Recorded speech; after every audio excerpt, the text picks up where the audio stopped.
Hi all. See what I did there? Oh, we should start over. This is Ben with EmpiresCV.tv here at Empires Comics Vault in Sacramento, California. We have had a big weekend here in Sacramento. We had two big events. Sac City Rollers kicked off the Derby season. There, you guys can see them over at the rink. We will be giving you more information about their show next month. We also had the Supreme Pro Wrestling where Sir Samurai kicked off his 500th match. And for all of you fans, people who have seen him, it's not the final one. He's going to keep going, and it was a lot of fun. It was a really good time at both. If you guys didn't make them, we're going to try and set up events for those kind of things in the coming months. So keep your eyes open. Let's do, Free Comic Book Day is coming. We got nothing else to announce, but Free Comic Book Day, May 4th. We're going to be open at 9 a.m.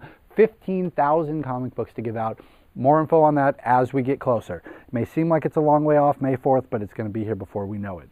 Batman this week has two books out. We've got the soft cover for #1 for everybody who's been waiting, and we've got a hardcover, which is part 2 of the Court of Owls. Now, we're going to be doing a special on both of these, and this one is normally $24.95. If you guys mention that you saw it here, you can get the hardcover for $19.95. And we're going to do the same thing with Batman. It is $16.99. If you mention that you saw it here, you get it for $12.99. So if you're interested in jumping in on the Batman, or if you've already been collecting the hardcovers and you want to get this one, make sure you mention it to me. We're going to be doing that through next Monday. So make sure that you get them while they last. This is a new book coming out of Kickstarter. It is about the last human in the galaxy, sold into slavery. He is in the Gladiator pits on a distant planet where he comes across the last woman in reality. So it's a love story in space. I mean, what more do you need? I'm a sucker for a good love story. I love them. It's just, you add some aliens, robots, spaceships, it's even better. 5 Ghosts. This one was actually an interesting read. It's set in the 1930s. They don't give us an exact date, but we're following around a treasure hunter slash thief.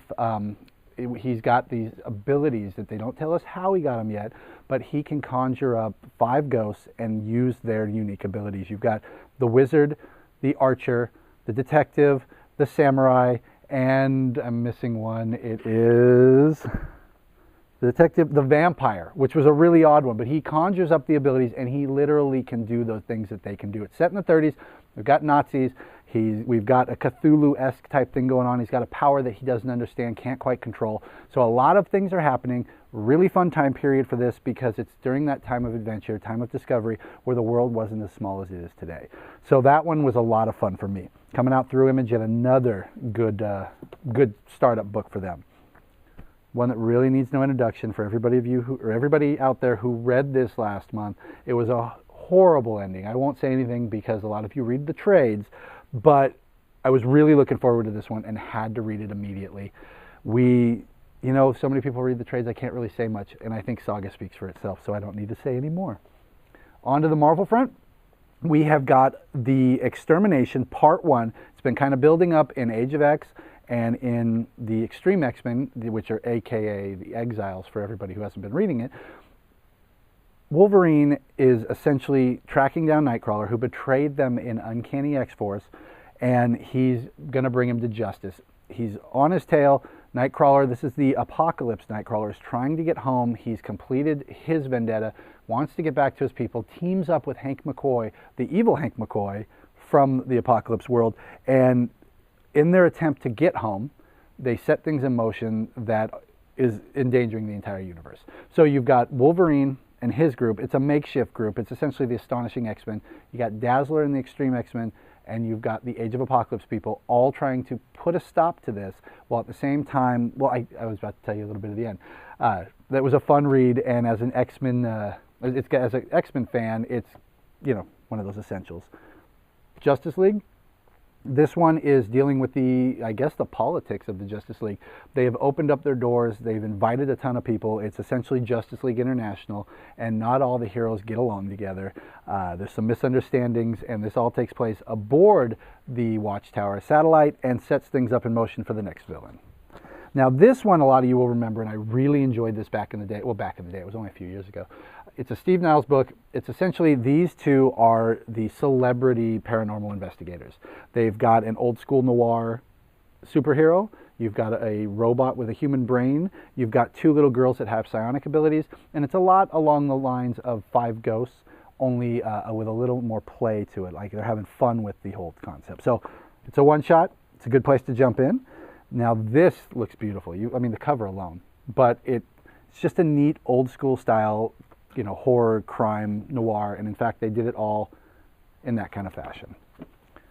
Countdown continues. The movie, I thought they were going to space this out a little more because the movie's not out till May, but, well, I guess that's coming a lot quicker than I thought. Planet Death, we saw the prequel in the last issue, starting up. This book is always good.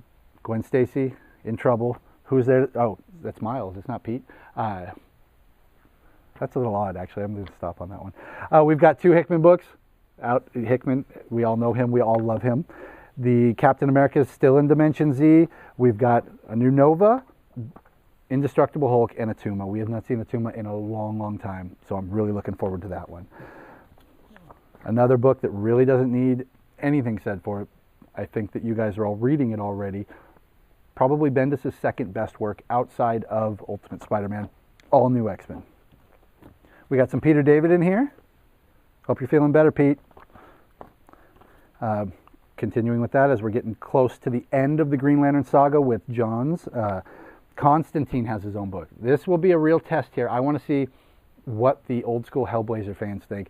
It's a whole new Hellblazer, but the DC universe in general at this point, it's becoming much more Vertigo already. So is there going to be much of a difference? I mean, I don't know what they're going to do, but it should be fun for all of us who didn't read Hellblazer. And now that all 300 issues are done and DC has finally started numbering them, we know where to start and where to go. So if you were always interested in Hellblazer, there's 4 thick volumes out. We can finally read it in order. Justice League of America, to go back to back with Justice League. And we got some Wonder Woman, some Supergirl in the aftermath of Hell on Earth. And that's about it, guys. Hopefully we will see you in the shop for May 4th, and hopefully you'll come down with us for Roller Derby and Supreme Pro Wrestling.